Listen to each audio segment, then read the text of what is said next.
Hi guys, Vanakkam, Namaste, Vandanam, and this is Professor Dr. Johnson Raja James, Professor and Head, Department of Periodontics, Raja's Dental College, and CEO of Implant International Dental Hospitals, which has its presence in multiple countries.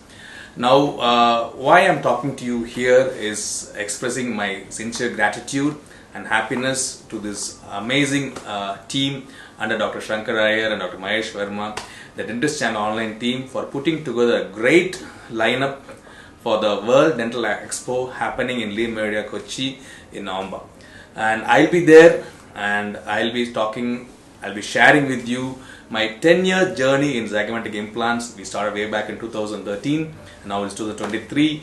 So what all difficulties I faced in my journey in straightforward zygomatic cases, in quad zygomas, and what I have done to overcome these complications so that it doesn't happen anymore.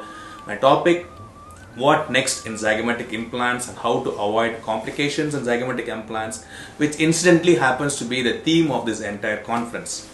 Now, you all know zygomatic implants is probably the last resort the patient has for replacing his missing teeth in the upper jaw.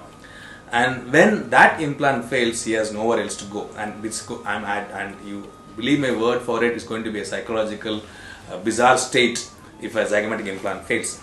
So when you become a zygomatic implantologist, you have to have all the armamentarium, the brains, the hand coordination, the tactile feel, and a great planning also, so that you make sure our implants don't fail surgically or prosthetically.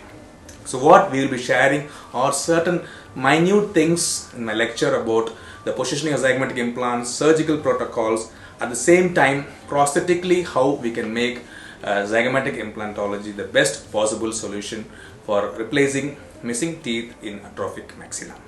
See you all in Kochi, amazing place, great tourist attraction. I'm sure the team is going to put a wonderful trade fair and expo. So see you all in Kochi in November in the World Dental Expo. Bye bye guys.